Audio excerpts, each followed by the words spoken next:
عسلامة ومرحبا بكم في قناتي كانفا بالتونسي. أكبر مشكلة تواجه أي مبتدأ في تصميم بلانر تفاعلي هي إنه كل شيء يخرج غلط. التبويبات تتحرك، الصفحات مش متناسقة، والروابط تتعدل صفحات غلطة. وأنا صدقوني عملت كل الأخطاء هذه وقعدت ساعات نصلح قبل ما نفهم السر. أما اليوم باش نوري لكم الحل الحقيقي، كيفاش تنظم التصميم، تثبت المقاسات وترتب التبويبات بطريقة تخلي البلانر يجيك احترافي من الأول.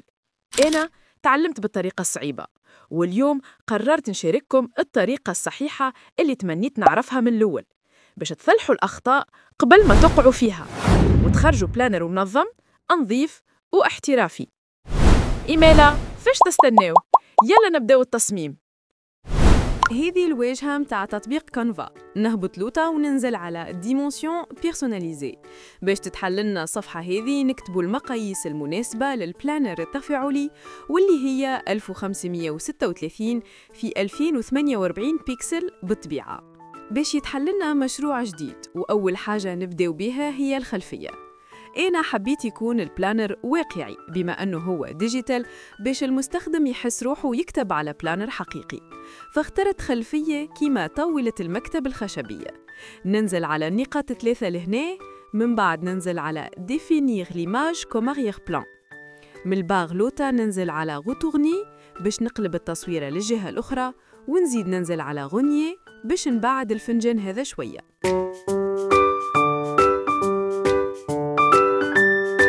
توا نلوج على اللولب متاع الكراسات.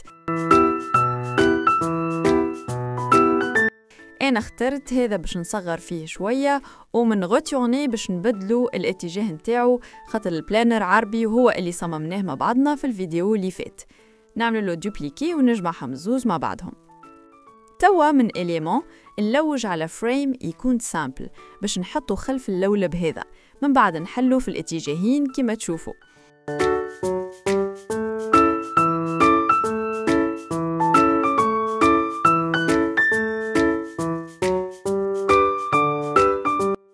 باش نزيد زيادة شوية تفاصيل الخلفية كيما ستيلو مثلا، وهذه الصفحة الأولى متاعنا حضرت.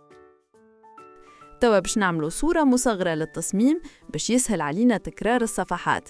من 3 نقاط الفوق ننزل على بارامتر، ومن بعد ننزل على afficher les miniatures de la page. ننزل على الصورة المصغرة باش يظهر بارلوطة. ننزل على دوبليكي وباش نعملوا تكرار بعدد الصفحات اللي حاجتنا بيهم. وبما أنه باش نستعملوا صفحات البلانر اللي صممناه مع بعضنا في الفيديو اللي فات، باش نجيبوهم ونحطوهم بالصفحة في الفريم هذا.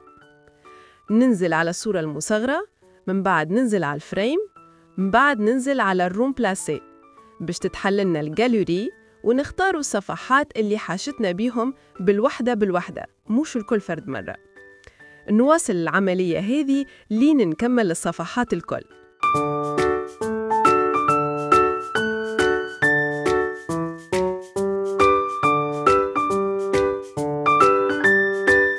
وكما قلت لكم نحب نحط تفاصيل يزيدوا واقعية للتصميم، هذاك علاش اخترت الشادو هذايا باش نحطه تحت صفحة البلانر، ومن بعد باش نعملوا كوبي كولي في الصفحات الكل بالطريقة الموضحة في الفيديو. وهكا نكونوا ركحنا صفحات. توا باش نتعداو للجزء المهم في الفيديو وباش نزيدوا العناصر المهمة والأساسية. هذاك علاش نحبكم تركزوا معايا بالكدا خاطر باش تشوفوا الأخطاء اللي تنجم تصير. ما تسرعوش في الفيديو باش ما تفوتكمش أهم المعلومات.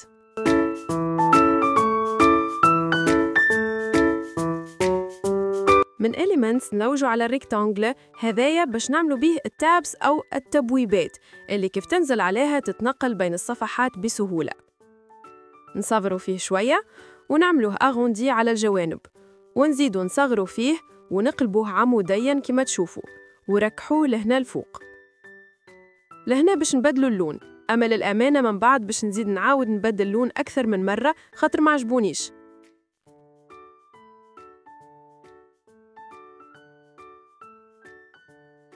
ولهنا حبيت نزيد نتفلسف ونعمل شادو للتابس، أما راني في الآخر باش نفسخه.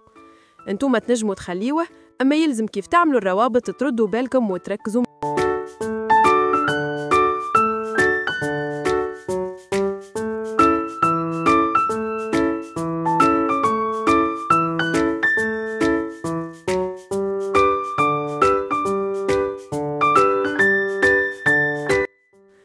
وكيما تشوفوا ركحنا الشادو باش نجمعوهم مع بعضهم ونعمل لهم تكرار بعدد الأشهر متاع العام.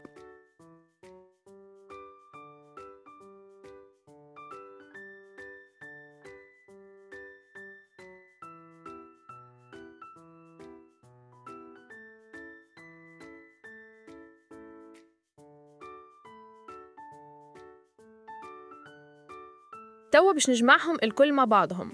في البار لوطا ننزل على كالك لهنا تلقاو العناصر الموجودة في التصميم الكل. ننزل على العناصر اللي حاجتنا بيهم ومن بعد ننزل على جروبي.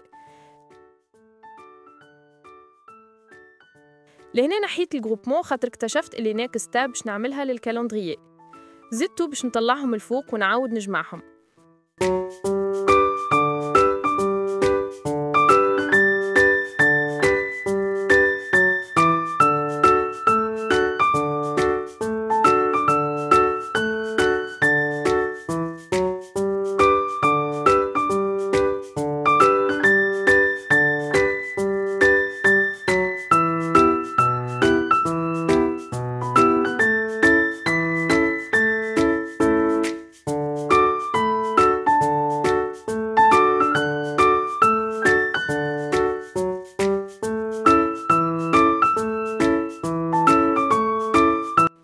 توا باش نزيدو تابز اوف بين الفوق باش يكونوا لصفحات مهمة كيما المعلومات الشخصية، سبور، الملاحظات أو أي صفحة تحبوا عليها.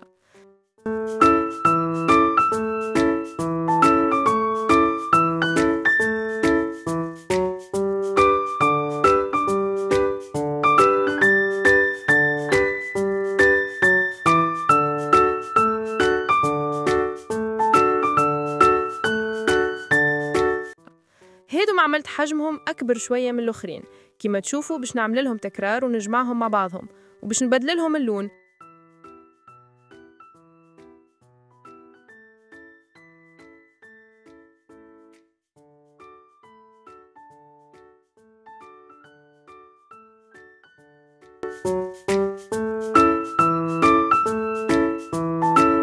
باهي توا باش نكتبوا اسماء الأشهر متاع العام وباش نزيدوا الأيقونات اللي حاجتنا بيهم فوق التابس. نبداو بالأسامي من تكست، نكتبوا الاسم، نبدلوا اللون للأبيض ونبدلوا زادة نوعية الخط، نصغروا فيه شوية ونطلعوا الفوق.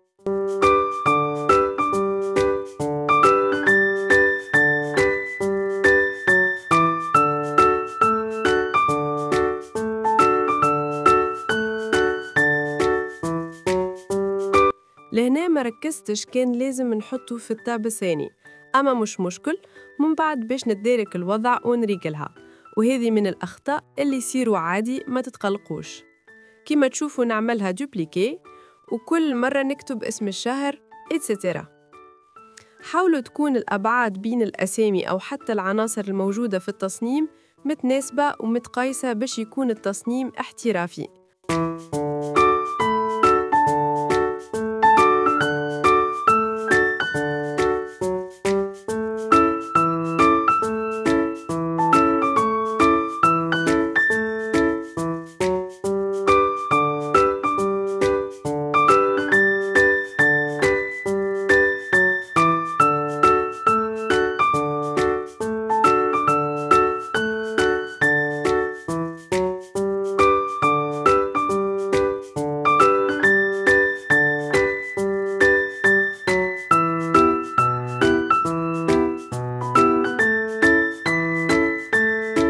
ولهنا نزيدوا أيقونة للكالندرية نصغروا فيها شوية ونركحوها لهنا.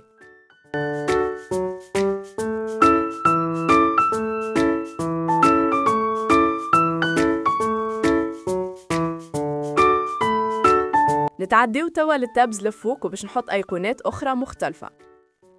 من Elements نلوجوا على الأيقونات هذوما اللي حاجتي بيهم كيما تشوفوا.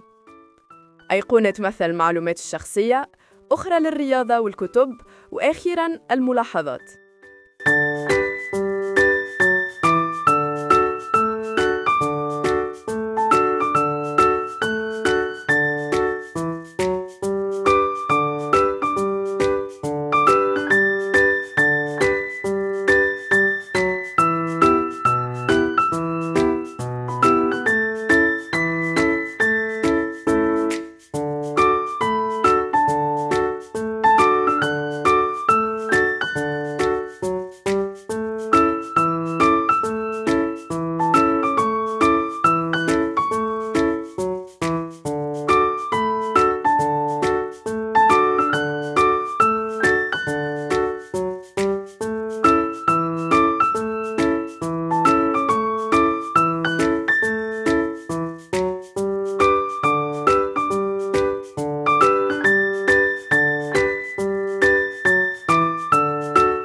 كيما تشوفوا نصغر فيهم شوية ونركحهم في بلايصهم.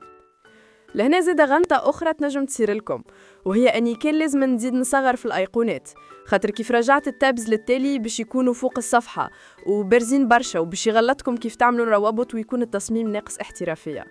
أما مش مشكل، باش نديركوا الوضع كيف ما تشوفوا.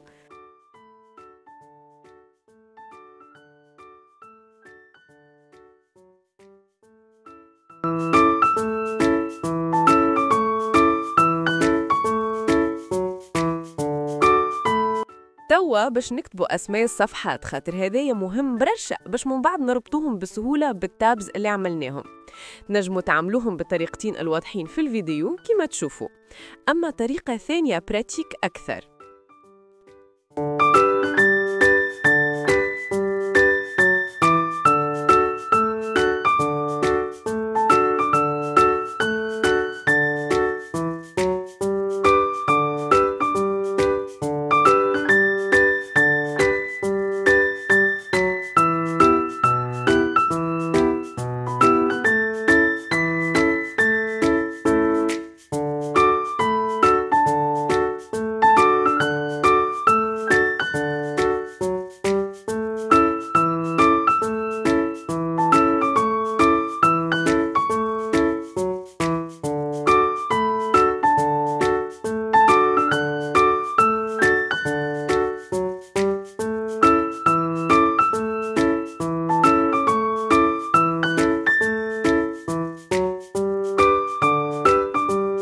توا جينا المربط الفرس، وأهم جزء في البلانر التفاعلي، من غيره ما يوليش تفاعلي، واللي هما الروابط التفاعلية اللي تخليك تتنقل بين الصفحات بنقرة واحدة.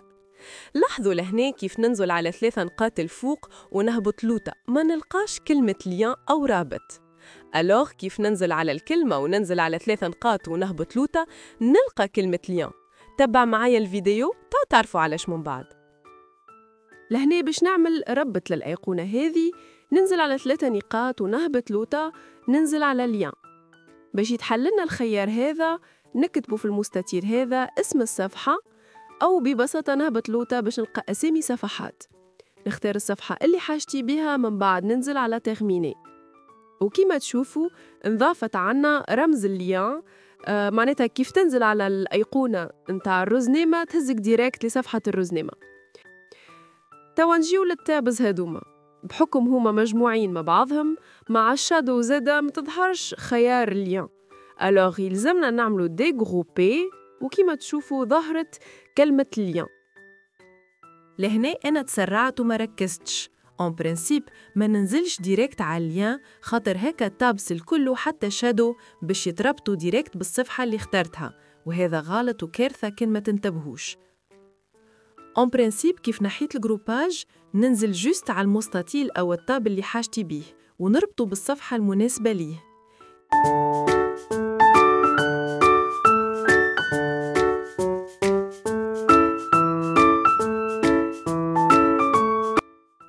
كان لاحظتوا كيف نعملوا رابط للكلمة تصبح مسطرة. باش نحيوه ننزلوا على فورمات في البار لوطة وننزل على حرف الأو وهتا يتنحى سطر. نكملوا العملية على الكلمات الكل كيف يوليوا مسطرين.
التابس هذوما الفوق باش نعملوا ديغروبي من الأول، من بعد نعمل الربط.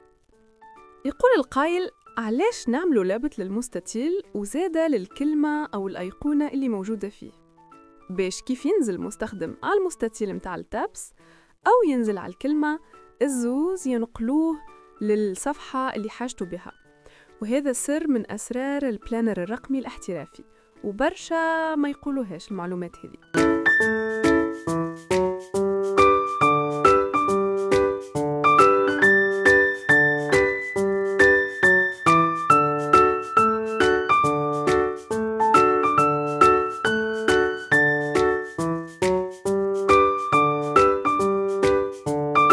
توا المرحلة الأخيرة باش نجمع التابس الكل بالكلمات والأيقونات متاعهم ونعمل لهم جروبمون.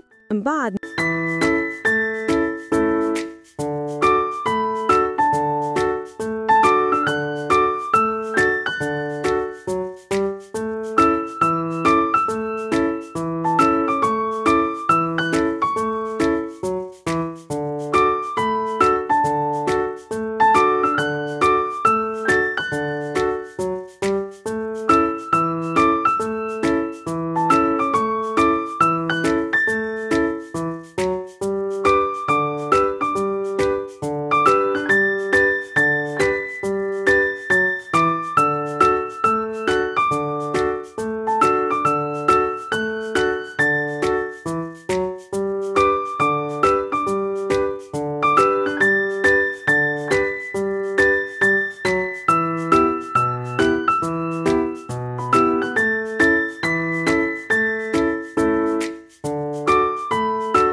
ننزل على 3 نقاط هذم وننزل على كوبيي وباش ننسخهم على صفحات الكل. ما تنساوش نركحوا لهم البوزيسيون ونحطوهم ورا صفحات. توا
باش ننظم أماكن للصفحات. مثلاً وراء كل صفحة شهرية نحطوا صفحة تخطيط أسبوعي والرعاية الذاتية وسبور.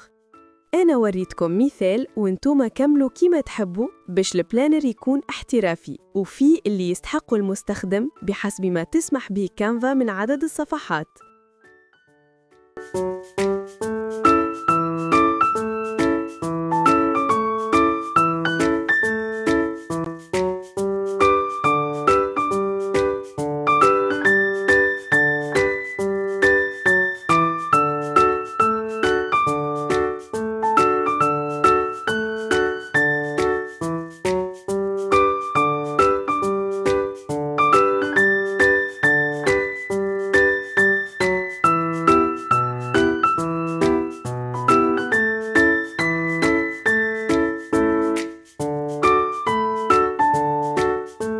أنا تعمدت يكونوا فما برشا صفحات باش نعطيكم أكثر ما يمكن من المعلومات، خاطر أكثر الفيديوهات الموجودة يعطيكم اللازم في اللازم، وديما تحس إنه المعلومات ناقصة، هذاك علاش يصعب عليك التصميم. أما كيما ريتو الحكاية سهلة برشا، المهم التركيز. توا ما بقالنا كان نحملوه بصيغة PDF ستاندار، ونأكد على ستاندار خاطر بالصيغة هذه يخدموا التابس والروابط التفاعلية اللي فيهم.